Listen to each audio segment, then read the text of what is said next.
Jurnalis keliling, bikin berita bila suka, kalau tidak bila terpaksa. Hahaha. Sahabat jurnalis keliling, untuk memutus mata rantai penyebaran virus corona, pemerintah Kota Padang sudah mengeluarkan himbauan pada warga agar mengurangi aktivitas di luar rumah, meliburkan sekolah, dan mengganti salat Jumat dengan salat zuhur di rumah. Kebijakan ini jelas berdampak pada ekonomi masyarakat. Sektor usaha menjadi lesu, terutama sekali masyarakat yang biasa berjualan di sekitar areal pendidikan atau sekolah dan masyarakat yang bekerja sebagai buruh harian. Untuk mengurangi dampak dari kebijakan pemerintah guna memutus mata rantai penyebaran virus COVID-19 ini, pemerintah merencanakan untuk memberikan bantuan langsung pada masyarakat. Khusus untuk masyarakat Kecamatan Pauh, inilah kriteria masyarakat yang akan menerima bantuan sembako yang disampaikan langsung oleh Camat Pauh, Jasman. Namun sebelum kita sampaikan mekanisme pendataan warga yang terdampak COVID-19 atau yang dikenal dengan virus corona, kami ingin imbau seluruh warga kita di Pauh, mari kita betul-betul menjaga kondisi masing-masing diri kita, jaga keluarga, jaga lingkungan. Nah, bagaimana caranya? Yaitu kita patuhi aturan-aturan, anjuran-anjuran yang disampaikan oleh pemerintah kota. Nah, kemudian terkait dengan pendataan, ini memang kita sedang lakukan pendataan. Tujuannya kita pemerintah kota termasuk Kecamatan Pauh berencana akan memberikan bantuan terhadap warga kita yang betul-betul kena dampak langsung dari kebijakan pemerintah terhadap penanggulangan COVID-19.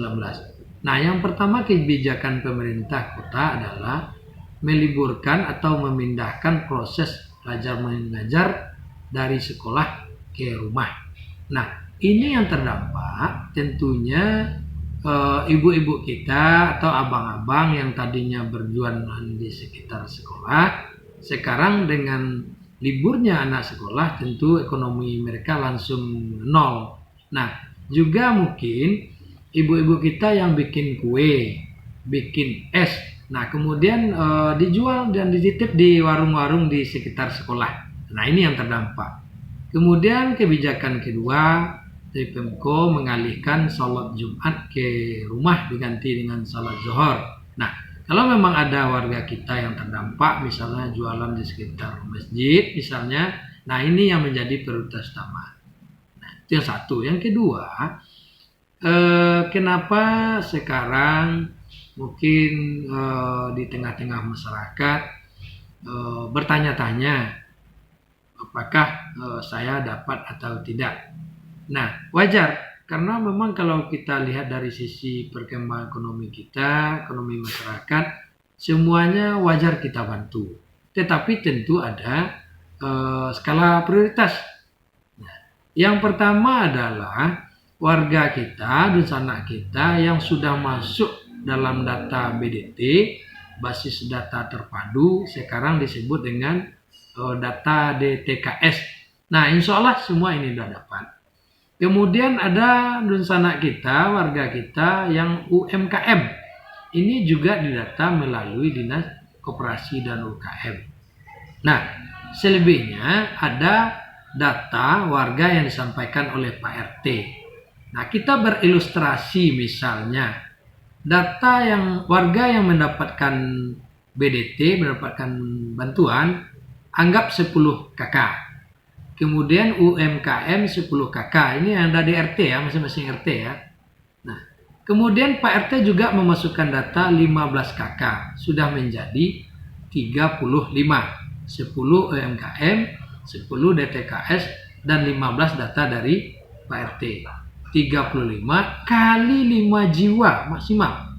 Artinya sudah ada sekitar 175 jiwa di satu RT yang akan dibantu oleh pemerintah. Nah, ini Nah, cuman kalau kita lihat KK 15 KK per RT, mungkin kedengarannya kecil ya, tetapi ketika ditambahkan dengan data DTKS, data UMKM, dikalikan 5, jumlahnya maksimal itu 175 jiwa. Rasanya kalau untuk satu RT kita bantu 175 jiwa dengan kondisi keterbatasan anggaran Pemko ya, ini sudah cukup lumayan. Namun demikian, tentu kita tidak tutup mata. Masih ada warga yang lain pada tahap ini belum dapat kita bantu. Insya Allah tahap berikutnya kita akan prioritaskan.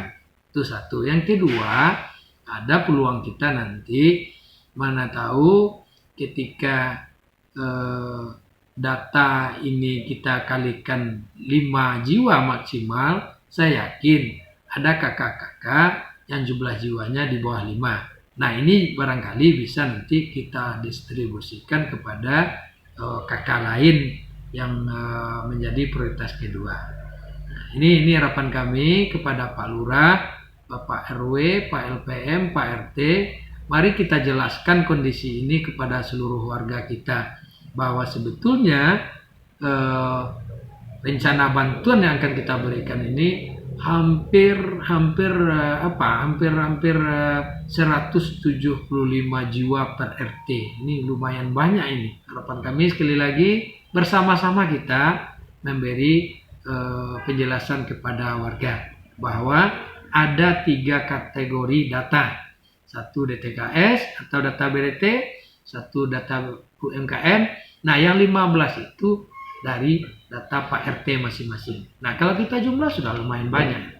Anggota DPRD Kota Padang, Dasman, di sela-sela kegiatannya dalam melakukan monitoring terhadap pelaksanaan pembangunan jalan lingkungan rabat beton di pemukiman warga di Jalan Wak Ketok Pisang, menghimbau agar masyarakat mematuhi instruksi pemerintah Kota Padang guna mengatasi penyebaran virus corona ini agar segera berlalu di Kota Padang.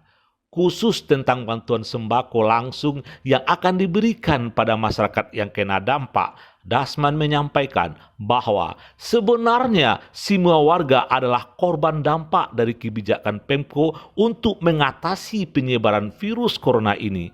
Tapi karena keterbatasan anggaran, maka dilakukan skala prioritas. Sebagai anggota DPRD Kota Padang, dia akan selalu memonitoring pelaksanaan bantuan yang akan diberikan ke warga, khusus untuk warga yang tidak masuk skala prioritas penerima bantuan agar bersabar. Bersama anggota DPRD Kota Padang lainnya akan mencarikan solusinya, khusus warga yang kena dampak tapi tidak tersentuh bantuan. Yang jelas kita masyarakat harus mempunyai kesadaran sesuai apa yang diinstruksikan pemerintahan Indonesia dan khususnya Pemko Kota Padang. Pak Wali Kota sudah membuat aturan kalau keluar rumah harus pakai masker, kalau tidak didenda.